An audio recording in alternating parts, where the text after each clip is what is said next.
And this story is Handbagged.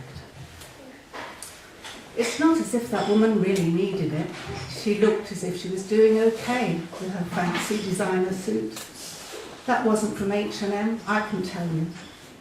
And those bags cost £1,950. You have to order them specially.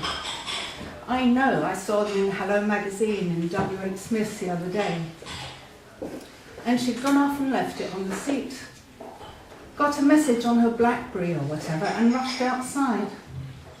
That's why it's always worth spending £5 on a coffee now and again. The staff don't like it. They look you up and down. I could see the waiter's lip curl, but I kept my nerve. I've got as much right as anyone. I had the £5 folded up in the palm of my hand. I didn't walk out without paying, did I? Someone might notice too soon. Just unfolded it, put it under the cup, walked towards the loo, picked the bag off the seat as I went, kept it low, close to my body. Near the loo, they got an emergency exit. I was out in a second, not running low, just walking fast. Result. It's an amazing bag. And leather, soft as butter. Not like that plastic shit that I get. I should have emptied it and dumped it, of course, but I couldn't. As I walked along, I tried it different ways. The strap over my shoulder, the bag under my arm felt good. Then I lengthened the strap and wore it across my body, the bag in front or behind. Then I shortened the strap right up and just dangled it in my hand like those pictures of posh in America. I really enjoyed just walking down the street with that bag. It was like being another person, a rich person. I was proud and happy. I walked down the middle of the pavement with my head up. I had this bloody smile on my face, just the feel of that soft leather, and the weight of it made me smile. And people smiled back, they did. They'd catch your eye like you're both sharing some secret. One bloke getting out of a cab even stood back to let me pass, and smiling at me all the time. As I get nearer home, a bloke on the corner fruit and veg stall, usually as miserable as sin, just handed me as an apple as I went by. Grinning he was. Never seen that before in my life. Lovely day, he says. He nearly bloody sung it, in fact. I didn't want to come home, to tell the truth. I knew that would be it. Just walking down the street with that bag, I could pretend. I was on my way to a club. I was meeting Kate Moss. Would the paparazzi be there? Or I was going to meet a lovely man. I shuffled through the celebs, deciding which one. Kit Harington, perhaps? Or lovely Robert Pattinson? I wouldn't throw that Ashley Cole out yet either. And all the time I'm walking head up and people are smiling at me.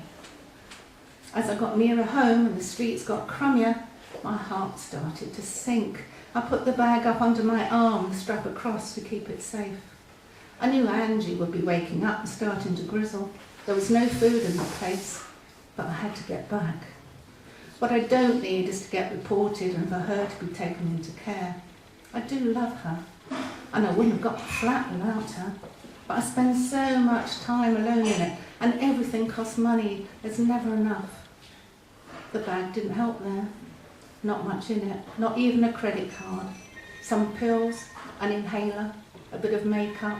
I was pissed off about that. The lining was beautiful with the lovely zip pockets. Each zip had a little leather tag on it. Well, who does all that stuff? There must be people sitting all day doing it all. No wonder they cost a fortune, I thought. But then I found a little label right at the bottom, made in Malaysia. So you can bet the money isn't going to them. Doesn't make sense, does it? I can't get a job and can't even feed Angie properly. But these people who sell bags for £2,000 a pop give the job to someone on the other side of the world. That bag sat on the table while I walked up and down, comforting little Angie. And I just kept looking at it. The place looked so crap next to it, furnished with my mum's cast-offs, bits friends had given me, charity shop stuff. The only thing bought new was a cheap rug from IKEA, and Dan's dog had thrown up on that last week. You could still see the stain in spite of the 1001. My heart sort of lurched downwards. What am I doing? Where am I going?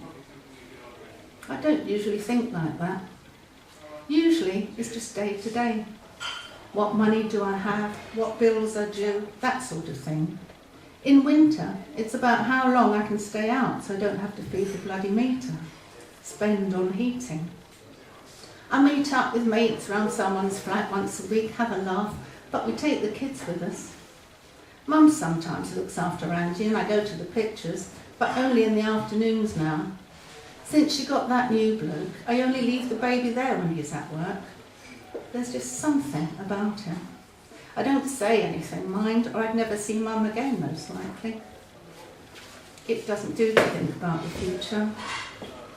When I'm with the girls and we talk of what might happen, really it's a load of crap to tell you the truth. About a boy we saw in the pub with a nice arse or a nice smile, as if getting together with anyone from around here is going to change anything. Either they haven't got a pot to piss in themselves or they'll end up inside sooner or later. Be nice then, to have a man to share things with, to chat to, lie in bed at night and talk things through, instead of waking up at 3 o'clock in the morning full of worry. But look at what happened to Jessica and Tamsin. Their blokes drank their money, got them pregnant again and then pissed off. Not much support and sharing there. Apart from that, it's chat about winning the lottery, getting onto Britain's Got Talent, that sort of thing. Hardly a life plan. It's fantasy. That's what it is. Fairy stories. And people I pass on the street or see gliding along in their bloody great cars, and they're thinking, what shall I buy to wear at the weekend? Where shall I go on holiday? They can make plans, go to university, get a decent job, meet a millionaire, whatever. They can do it. But I'm just stuck day to day, getting older, wondering what the hell will happen to Angie. But I know what will happen to her. She'll be stuck in the same bloody loop. She'll start out all right, working hard at school, and then she'll start to realise there's no decent jobs out there. She'll want to get a bloke and go shoplifting just to get a lipstick, probably get off her head and fall pregnant by a good-looking waste of space one Saturday night. And look at her, calm, beautiful. You can see her working things out, trying to make sense of it all. She's bright as a button. She could do as much as anyone else in the world. She won't get a chance to though, will she? That's not right. It just isn't. It's not her fault. She's done nothing to deserve that. Still, it's a lovely bag.